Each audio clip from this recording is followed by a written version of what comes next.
উনি সফরে বেরিয়েছেন হাদিস কালেকশনের জন্য। প্রচন্ড শীতের রাত,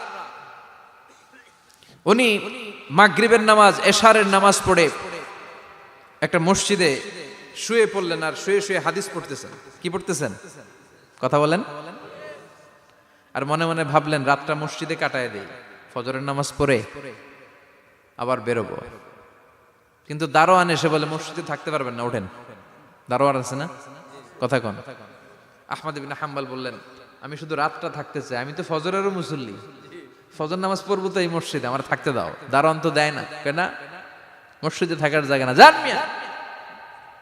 উনি যে আহমদ ইবনে হাম্বল এটা চিনে নাই, থাকতে দেয় না। কি করবে এখন? উনি কাঁথা গুছিয়ে হাদিসের কিতাব নিয়ে কাঁধের মধ্যে ব্যাগ নিয়ে মসজিদ থেকে বেরোয় গেলেন। কি আর করবেন, প্রচন্ড শীত, আর কাঁপতেছেন, বুড়ো মানুষ।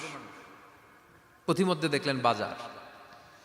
বাজার একজন খাব্বাজ, শাবুন খাব্বাজ, যুবক রুটি বিক্রেতা। সে রুটি বিক্রি করে, চুলার মধ্যে রুটি সেকে। সে যে সালাম দিল আসসালামু আলাইকুম, যুবক বলে ওয়ালাইকুম আসসালাম। আহমদ ইবনে হাম্বল বলে যুবক আমার যাওয়ার জায়গা নেই, সফরে বেরিয়েছি, খুব শীতে কষ্ট পাচ্ছি, রাতে যদি তোমার এই চুলা থেকে একটু আগুন পোহাই কোনো সমস্যা? যুবক বলে না না সমস্যা না, আহলান ওয়া সাহলান, খোশ আমদেদ, আসেন আসেন, আপনি আগুন পোহাইলে আমার সমস্যা কি? সুবহানাল্লাহ পড়েন। আল্লাহ শুকরিয়া করে উনি বসলেন আর আগুন পোহাচ্ছেন। আর খেয়াল করলেন যুবক রুটি বানায় আর পরে আস্তাগফিরুল্লাহ, রুটির দলা বানায় পরে আস্তাগফিরুল্লাহ, খামির বানায় আর পরে আস্তাগফিরুল্লাহ, রুটি নিয়ে উনুনের ভিতরে চুলার ভিতরে সেকা দেয় আর পরে আস্তাগফিরুল্লাহ। দোকানদারের কাছে কেউ আসলেই সে রুটি দেয় আর পরে আস্তাগফিরুল্লাহ। ক্রেতার কাছ থেকে টাকা নিয়ে ক্যাশ বক্সে রাখে আর কি পড়ে? আবার রুটি বানানো শুরু করে আর কি পড়ে? খালি এইটাই পড়তেছে। ইমাম আহমদ ইবনে হাম্বল তো অবাক, কিরে এটা আবার কেমন যুবক, খালি আস্তাগফিরুল্লাহ। উনি প্রশ্ন করলেন যুবক ঘটনা কি? আসার পর থেকেই তোমার দেখতেছি তুমি রুটি বানাও, রুটি বিক্রি করো আর পড়ো আস্তাগফিরুল্লাহ, মালাকা ইয়া শাবাব। যুবক বলে আস্তাগফিরুল্লাহ আমার সবচেয়ে বেশি পছন্দের আমল, আমি সব সময় আঠার মতো ইস্তেগফারের সাথে লেগে থাকি আর সব সময় পড়তে থাকি আস্তাগফিরুল্লাহ, আর এর বদৌলতে আল্লাহ আমারে মুস্তাজাবুদ দাওয়া বানিয়ে দিয়েছে। আহমদ ইবনে হাম্বল তো অবাক, আনতা মুস্তাজাবুদ দাওয়া, তুমি মুস্তাজাবুদ দাওয়া, রুটিওয়ালা। আমি এত বছর হাদিস পড়াই, আমিও তো মুস্তাজাবুদ দাওয়া না, আর তুমি রুটি বেচো বাজারে, তুমি মুস্তাজাবুদ দাওয়া, তুমি দোয়া করলে সব কবুল হয়ে যায়।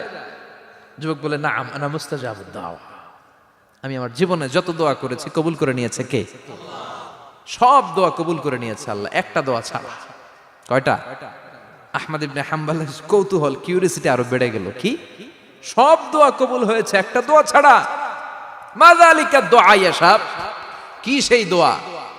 যুবক এবার বলতে শুরু করলো আমার জীবনে যে দোয়াটা আল্লাহ কবুল করে নাই সেটা হচ্ছে আমি আল্লাহর কাছে অনেক চেয়েছি, অনেক দোয়া করেছি যে আল্লাহ শুনেছি এই জামানার সবচেয়ে বড় মুহাদ্দিস, তার নাম নাকি ইমাম আহমদ ইবনে হাম্বল। আল্লাহ তোমার কাছে আমার চাওয়া আমি যেন এই ইমাম আহমদ ইবনে হাম্বলরে দেখে মরতে পারি, আমি যেন ইমাম আহমদ ইবনে হাম্বলের হাতে হাত রেখে মুসাফা করতে পারি আর তার কপালে একটা চুমু এঁকে দিতে পারি।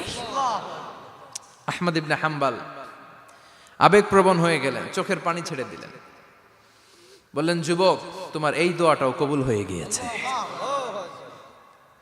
আহমদ ইবনে হাম্বলের দেখা আর সাক্ষাৎ পাওয়ার জন্য আহমদ ইবনে হাম্বলের বাড়িতে তোমার যাওয়ার দরকার নাই, আহমদ ইবনে হাম্বল তোমার দরবারে ছুটে এসেছে। আনা আহমদ ইবনে হাম্বল মুহাদ্দিসুদ দাহর, আমি নিজেই আহমদ ইবনে হাম্বল। যুবক চোখের পানি ছেড়ে দেয়, আহমদ ইবনে হাম্বল চোখের পানি ছেড়ে দেয়। যুবক চিৎকার মেরে ইমাম আহমদ ইবনে হাম্বলকে জড়িয়ে ধরে, হাতে হাত রেখে মুসাফা করে, কপালের মধ্যে চুমু খায় আর আল্লাহর শুকরিয়া করে বলে ও ইমাম আসলে এই দোয়াটাও আল্লাহ আজকে কবুল করে নিল। বিশ্বাস হয় সবসময় ইস্তেগফার পড়লে আপনার দোয়াগুলোর এইভাবে কবুল করে নিবে কে? এই পাঁচটা জিনিস পাবেন সবসময় যদি ইস্তেগফারের সাথে লেগে থাকেন। রাজি আছেন তো? এজন্য বিশ্বনবী সব সময় নামাজে সালাম ফিরানোর পরে পড়তেন আস্তাগফিরুল্লাহ। কি পড়তেন? তিনবার পড়তেন আস্তাগফিরুল্লাহ, আস্তাগফিরুল্লাহ, আস্তাগফিরুল্লাহ। পড়তে রাজি আছেন? ইস্তেগফারের অনেকগুলো আলফাজ আছে, সবচেয়ে ছোট ইস্তেগফার হচ্ছে এটা আস্তাগফিরুল্লাহ, আস্তাগফিরুল্লাহ।